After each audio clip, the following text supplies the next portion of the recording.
So the day we've all been waiting for has finally arrived. We are less than 24 hours away from the Book of Boba Fett Chapter 7, the finale, and things are about to get wild. After seeing the appearances of Luke Skywalker, Grogu, Ahsoka Tano and Mando in the last two episodes, the possibilities are now endless. If the man with the purple lightsaber is ever going to return from the dead, this is the place to do it. Boba's hatred for Mace Windu since the killing of Jango at Geonosis has never faded, and it could be put to the test in this episode. So let's break down some major predictions for the Book of Boba Fett Chapter 7 and get hyped.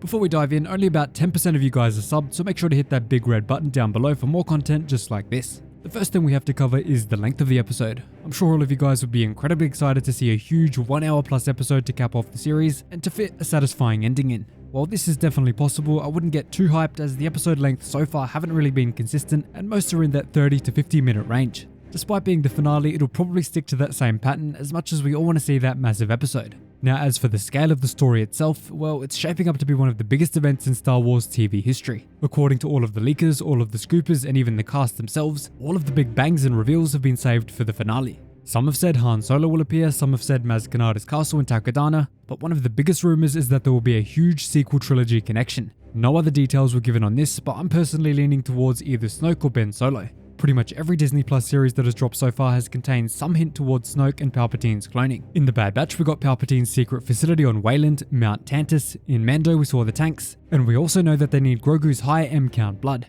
So with all of that in the can, it wouldn't surprise me at all if we see some more Snoke. As for the Ben Solo one, maybe Han is noticing some dark side tendencies within Ben and brings him to Luke for guidance. Maybe at that point, Ben and Grogu will actually meet. Either way, the first major prediction that I pretty much have to say is the appearance of Mace Windu. Whether he should or shouldn't appear is very much up for debate, and I lean towards not wanting him, but the question is, will he?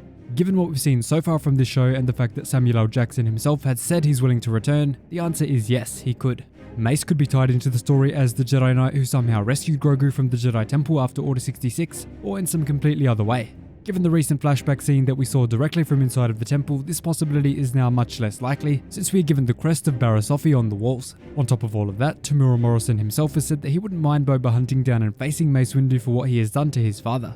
Obviously he was saying this jokingly, but it would be a cool little tie-in if that's still on the table.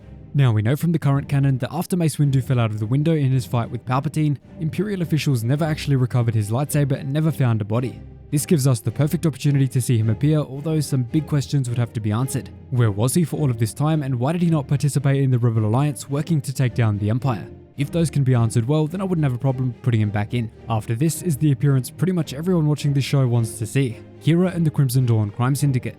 Qi'ra first showed up in Solo: A Star Wars Story as the love interest of Han and soon came to work for a crime organization known as Crimson Dawn under Dryden Voss. After she killed Dryden, she was taken directly as the criminal apprentice of Darth Maul on Dathomir and began even learning some basic Sith teachings under him.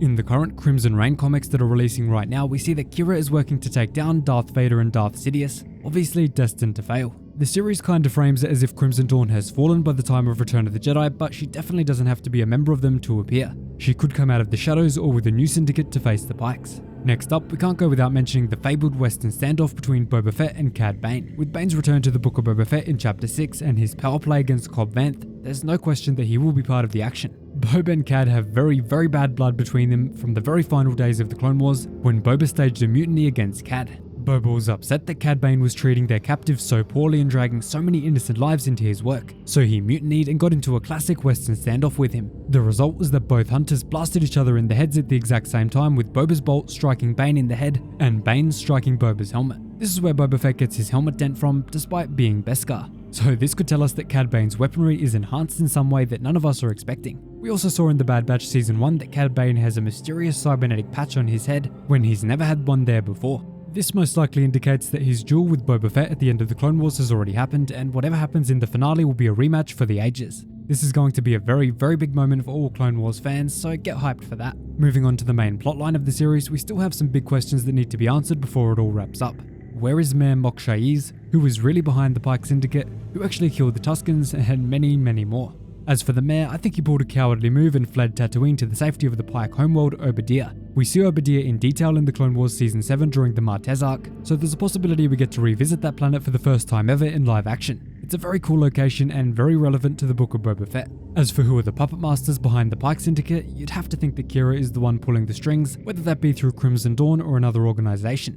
We hear the Crimson Dawn theme pretty clearly in the main Book of Boba theme, so there's pretty likely to be a huge connection there. On top of that, the Pikes just really haven't been all that threatening from what we've seen on screen so far, so it would make a ton of sense for someone much darker and much more murderous to be behind them. Crimson Dawn or Qi'ra fits that description perfectly, especially if you've been reading the comics. Separate from all that, there are some big cameos that pretty much everyone was expecting to see, but we haven't yet had come in. These include the classics like Dengar, who saved Boba Fett originally from the Sarlacc pit in Legends, and was a long-time bounty hunter himself. On top of that, we have the potential of seeing Bossk, who is actually on bad terms with Boba as of the War of the Bounty Hunters comic, but there has been some foreshadowing in the series. We saw Black Chrysanthemum go absolutely ballistic at the Trandoshans in the Sanctuary on Mos Espa, ripping one's arms clean off. This itself was a reference to Han Solo's line in A New Hope, but the whole scene points to a long-lasting hatred between the two species. For many, many centuries, the Trandoshans have travelled to Kashyyyk to hunt the Wookiees for sport and either kill them or send them into slavery. In fact, there was even a tradition among Trandoshan children where they would be forced to kidnap and kill a baby Wookiee from Kashyyyk as a trial to bring them to adulthood. We could see something like this play out between Black Chrysanthemum and maybe Bossk, who could be working under the Pikes. Time will only tell. Now, coming in at the end here, I have to mention the possibility of a post-credit scene or a massive final scene reveal. Although this hasn't been done too many times before for Star Wars, The Mandalorian Season 2 did begin sort of a tradition that could lead to the same thing happening here. We know that the Obi-Wan show is the next live action series coming and the Bad Batch for the animated side, so maybe we will get a release date and a title card for when they're dropping. More likely out of those two would obviously be Obi-Wan since it's a live action show, but who knows, maybe the Bad Batch will randomly start airing next week. There is a 6-week gap between now and the premiere of Moon Knight, so I struggle to believe they would leave that big of a gap between them. We might also get the tease for Mando Season 3, considering it will probably be airing at the very end of the year, just like the Book of Boba Fett did in 2021. As for major reveals, it's either going to be Qi'ra, Mace Windu, or something completely unexpected. Whatever it is, I just hope they wrap up Boba's story in a good way and give him some actual big screen time. So tell me down in the comments which appearance you want to see the most. Do you want to see Mace Windu come in with that purple lightsaber in a massive reveal? Or do you just want to see Qi'ra, Crimson Dawn, or anyone of that nature, part of the Crime Syndicate game and someone that would actually make sense for a Crime Lord show? Whatever happens, this is going to be an absolutely massive episode and so much is going to happen, so much is going to change in the Star Wars landscape. We might even get Snoke, we might not, who knows, it's just going to be amazing. Unless it's not, then we'll all be disappointed. But we've got Kenobi and we've got Mando Season 3, so there's a lot to be excited for, and there's a lot that can be tied together. So that is my full preview and predictions for the Book of Boba Fett Episode 7 finale coming up very shortly on Disney+. I hope you're all excited, and leave in the comments what your biggest prediction is for tonight's episode. Thanks so much for watching, really hope you enjoyed the video, and are getting hyped for the episode. I don't know, get some popcorn out, get the beers popping, and let's get ready. Remember to leave a like and subscribe down below for a whole lot more content just like this. Cheers guys, hope to see you in the next one. If you made it this far in the video, make sure you comment down below, Caddy Bane.